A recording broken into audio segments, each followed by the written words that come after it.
So reserve are of two type. First reserve is known as what? Required reserve. पहले reserve को क्या कहते हैं? Required reserve.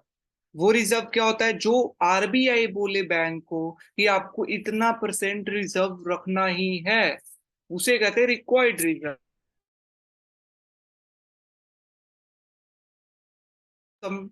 और second type of reserve is known as excess reserve. Excess reserve किसे कहते हैं? जो बैंक वाले हो कि इतना परसेंट आपको रिजर्व रखना ही है, तो वो क्या होता है? Excess reserve. इतना परसेंट आपको बैंक वाला ज्यादा पैसा रखे, जितना रखना है उससे ज्यादा पैसा रखे, तो उसे कहते हैं हम लोग एक्सेस रिजर्व। तो देखिए, reserve is represented by R. There are two type, required reserve and excess reserve. Okay, so keep in this it, है ना। Required reserve are two type. तो पहला रिजर्व हम लोग देख रहे हैं, reserve that is required reserve ratio. क्या? रिक्वायर्ड रिजर्व रेशियो किसे कहते हैं? कितना बैंक ने रिक्वायर्ड रिजर्व रखा है एज कंपेरिजन टू डिपॉजिट। जितना लोगों ने डिपॉजिट किया है उसमें से कितना रिक्वायर्ड रिजर्व रखना है बैंक को, that is known as what? Required reserve ratio. Okay, ये कैपिटल आर आर से। अब हम इसे चाहे इसे फिर इधर करके देखें तो required reserve is equal to क्या लिख सकते? R R into D. R R into D. So this is our equation number second. Now second type of reserve is known as excess reserve. excess reserve। तो excess reserve किसे कहते हैं? जो bank वाला खुद डिसीजन ले कि मेरे को इतना पैसा बैंक के अंदर जमा रखना है, तिजोरी के अंदर जमा रखना है, क्योंकि आने वाले टाइम में दिक्कतों की सामना हमें करना पड़ सकता है। ठीक है ना। तो excess reserve to demand deposit ratio, ये किस चीज से रिप्रेजेंट किया जाता है? ईडी से। ईडी से रिप्रेजेंट किया जाता है excess reserve to demand deposit ratio. ये क्या बता रहा है कि डिपॉजिट में से कितना बैंक ने एक्सेस रिजर्व रखा है। डिपॉजिट जो आपने किया है इसमें में से बैंक ने जितना आरबीआई ने बोला है उसके फालतू में कितना एक्सेस वो रखा है रिजर्व को, that is represented by ED. अगर हम लोग एक्सेस रिजर्व इधर मल्टीप्लीकेशन करके तो क्या आ जाएगा? Excess reserve is equal to excess reserve to demand deposit ratio multiplication demand deposit. So this is our equation number third. Okay, so there are three equation we can find, but अब हमारा बात आएगा क्यों हम लोग ये equation को find कर रहे हैं, क्या जरूरत है।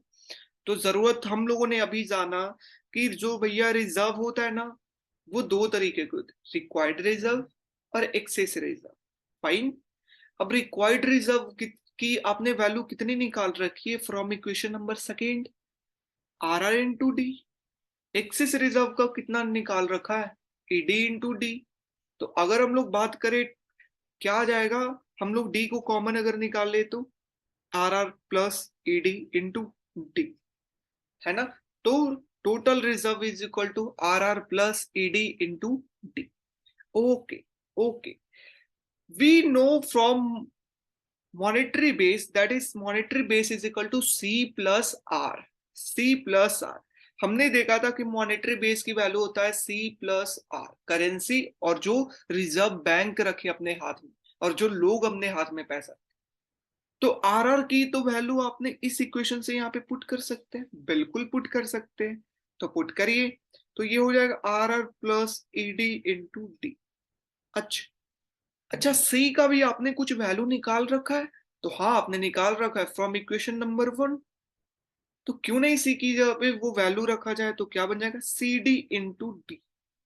C D into D. तो अगर बात किया जाए यहाँ बी डी यहाँ बी डी, तो दोनों डी को एक साथ ले आओ तो क्या बन जाएगा? C D plus R R plus E D into D is equal to monetary base. तो ये हमारा monetary base is equal to क्या आएगा? C D plus R R plus E D into D. Getting my point? So ये अब बात आएगा हम लोग ये क्यों फाइंड कर रहे हैं, क्या जरूरत है इस इक्वेशन का फाइंड करने से और कैसे ये मनी को डिटरमाइंड करता है, क्यों हम लोग फाइंड कर रहे हैं। इसलिए हम लोग फाइंड कर रहे हैं, क्योंकि देखिए हम लोग स्टार्टिंग में बात किए थे कि M इज इक्वल टू जो मनी होता है वो C प्लस D होता है, मतलब टोटल मनी जो होता है वो करेंसी लोगों के पास कितना है और डिपॉजिट लोगों के पास कितना है ये बताएगा। तो हम लोग पहले क्या फाइंड करेंगे कि करेंसी कितना है, फिर क्या फाइंड करेंगे डिपॉजिट कितना है लोगों के पास कोई फार्मूला के थ्रू, और फिर दोनों को ऐड कर देंगे तो हमारा आ जाएगा टोटल मनी इकोनॉमी के अंदर कितनी है। समझ रहे हैं? तो हमारा जो प्रोसेस क्या चल रहा है कि सबसे पहले हम लोग करेंसी फाइंड करेंगे, फिर डिपॉजिट फाइंड करेंगे, दोनों को ऐड करेंगे, फिर हमारा वो टोटल मनी देगा। ठीक है? तो इसी तरीके से यहां पर अगर बात किया जाए कि डिपॉजिट की बात किया जाए कि डिपॉजिट क्या होगा, तो हम लोग सीडी को इधर नीचे लाते हैं तो हमारा डिपॉजिट बन जाएगा। तो ये नीचे आकर के डिनोमिनेटर में जाएगा, क्या बनेगा CD plus R R plus ED into MB, MB numerator में ऊपर में रहेगा, A is equal to D. समझ रहे हो? So this is our what, this is our इतना डिपॉजिट लोग करेंगे हमारे इकोनॉमी के अंदर, इतना डिपॉजिट होगा। ये इक्वेशन हमारा बता रहा है कि इकोनॉमी के अंदर इतना डिपॉजिट होगा। ओके, हाँ। अब एक मल्टीप्लायर आता है, व्हाट मल्टीप्लायर किसे कहते हैं, that is known as complete deposit multiplier. तो वो सीखने के लिए जा रहे हैं। अभी तक हम लोगों ने पढ़ चुका है what deposit is equal to C D plus R R plus E D into M B, ये हम लोग जान चुके हैं, ये इक्वेशन हम लोगों ने देख लिया है कि डिपॉजिट इज इक्वल टू ये, है ना? अभी तक हम लोगों ने जान लिया ये चीज। अब हमें जानना है कि मनी मल्टीप्लायर किसे कहते हैं। ठीक है ना? Complete deposit multiplier, complete deposit multiplier किसे कहते हैं, मल्टीप्लायर किसे कहते हैं ये, तो कंप्लीट डिपॉजिट मल्टीप्लायर कहते हैं कि जो मॉनेटरी बेस में से कितना लोगों के पास डिमांड है। समझ रहे हो? मतलब मॉनेटरी बेस में से कितना लोगों के पास डिमांड है, that is D by M B is equal to what, जो भी ये बच जाएगा वो हमारा क्या आ जाएगा, multiplier, that is deposit multiplier. So this is complete deposit multiplier. Getting my point? इसका मतलब है एक तरीके से सेकेंड वे से हम लोग इसे डिफाइन कर सकते हैं कि कितना डिपॉजिट में चेंज होने के कारण मॉनेटरी बेस में चेंज हुआ। Getting my point? कि कितना डिपॉजिट में चेंज होने के कारण मॉनेटरी बेस में चेंज हुआ, that is known as complete deposit multiplier. ये मल्टीप्लायर हमें बताएगा। समझ रहे हो? मतलब ये जो टोटल डिपॉजिट है, टोटल डिपॉजिट की इक्वेशन है, total deposit is equal to क्या लिखेंगे हम लोग, complete deposit multiplier, complete deposit multiplier और इनटू क्या, मॉनेटरी बेस, ये चीज।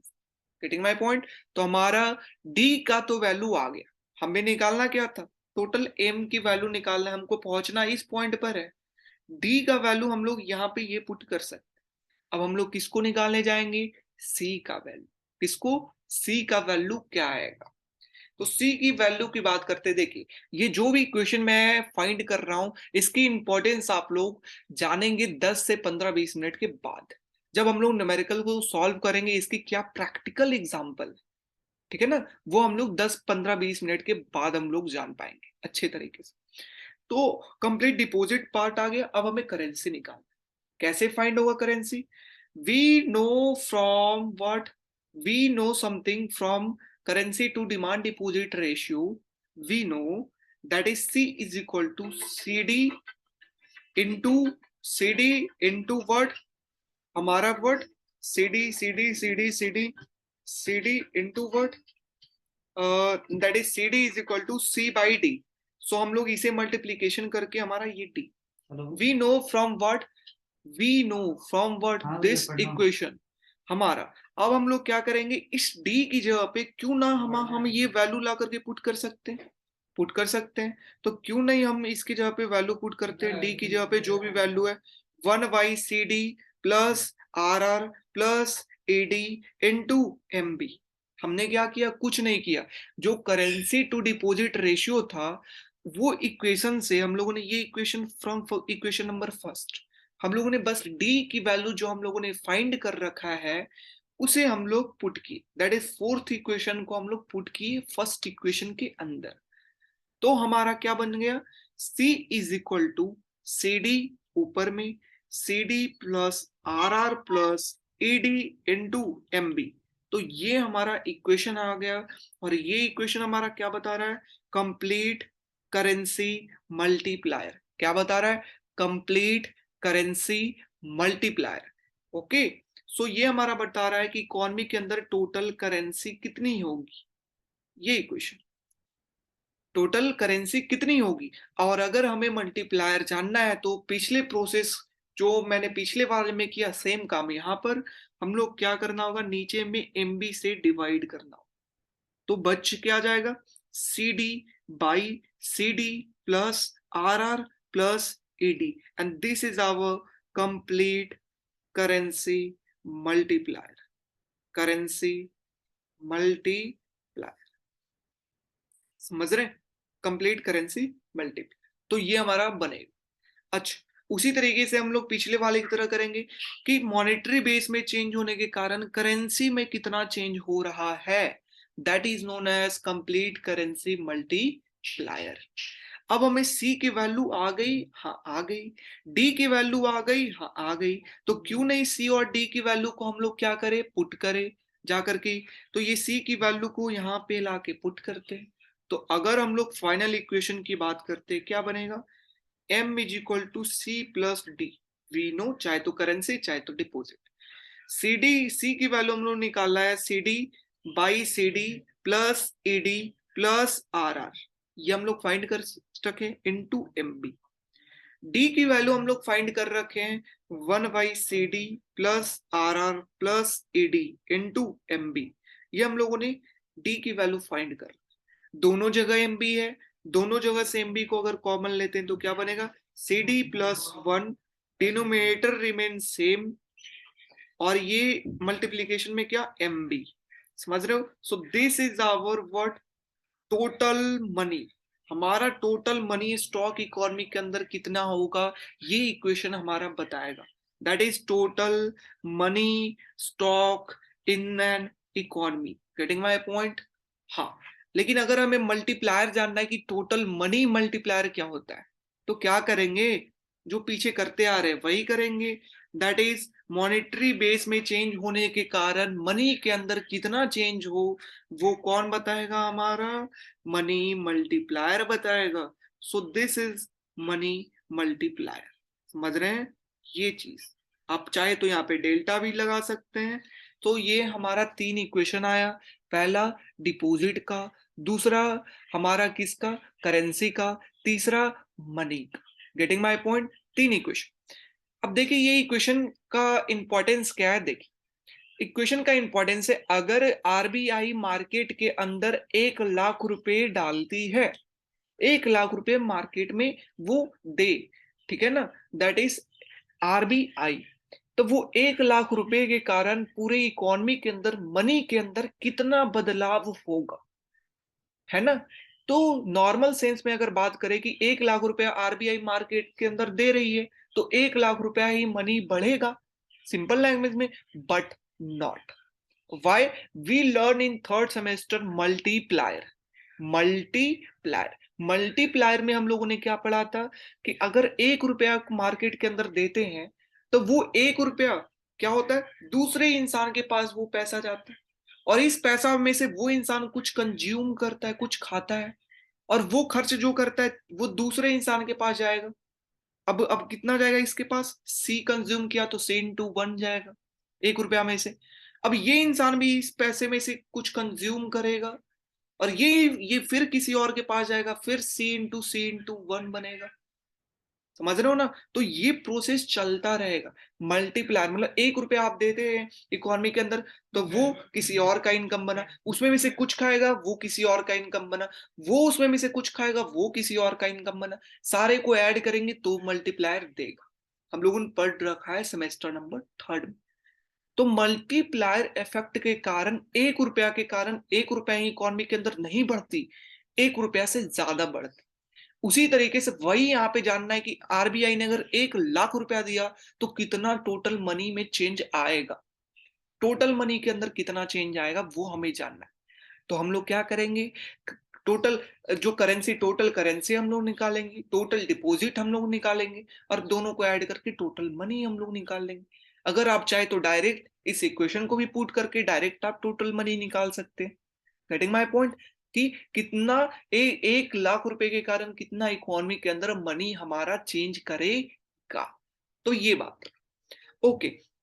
तो अब देखिए, आप लोग को न्यूमेरिकल के थ्रू मैं बताता हूं कि कैसे न्यूमेरिकल के थ्रू हम क्वेश्चन को सॉल्व करेंगे और कैसा क्वेश्चन पूछ सकता है, ठीक है ना। तो हम लोग न्यूमेरिकल के थ्रू जानते हैं कि कैसा क्वेश्चन हमारा पूछ सकता है। तो देखिए, पहला क्वेश्चन, ये क्वेश्चन को रीड करिए। The required reserve ratio is 10%। 10% क्या है, रिक्वायर्ड रिजर्व रेशियो है। एक एक्सेस रिजर्व रेशियो क्या है, एक्सेस रिजर्व रेशियो क्या है, 1 second please give me 1 second.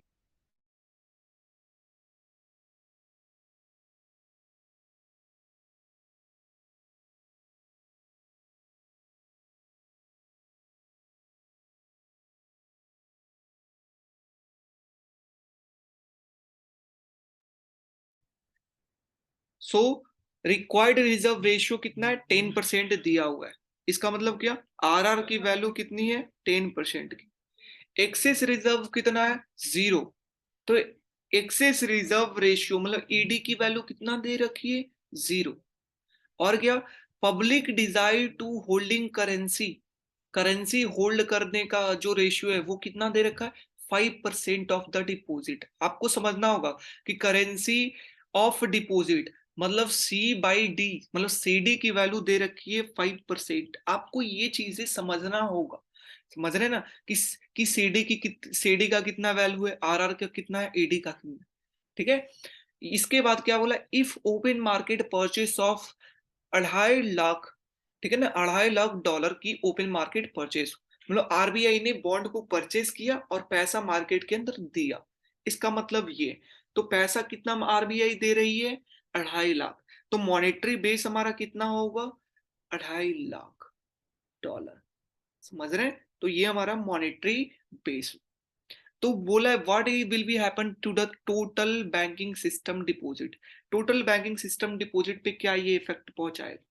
तो जो टोटल बैंकिंग सिस्टम डिपॉजिट, तो डिपॉजिट, तो डिपॉजिट, टोटल डिपॉजिट के ऊपर क्या इफेक्ट पहुंचाएगा। तो we know from what, total deposit is equal to what, 1/CD plus ED plus RR into MP। Put this value, what, CD कितना percent, 5%। 5% को अगर 100 से डिवाइड करें तो कितना आएगा, 0.05। Getting my point. तो इसे 100 से डिवाइड करके फॉर्म, ईडी की वैल्यू 0, आरआर की वैल्यू 10% डिवाइडेड बाई 100, तो ये कितना बनेगा, 0.1। एमबी की वैल्यू 250, ये, और इसे आप अगर कैलकुलेट करेंगे तो ये नीचे में 0.1, 0.005 कितना बनेगा हमारा, 1.05 इंटू 2.5 लाख। डॉलर है, डॉलर की साइन लगा देना है, ठीक है। और इसके बाद ये कैलकुलेट करने के बाद जो भी वैल्यू आएगी वो हमारा टोटल बैंकिंग सिस्टम डिपॉजिट होगी। Getting my point. सो इस तरीके से हम लोग फाइंड करेंगे न्यूमेरिकल को, ठीक है।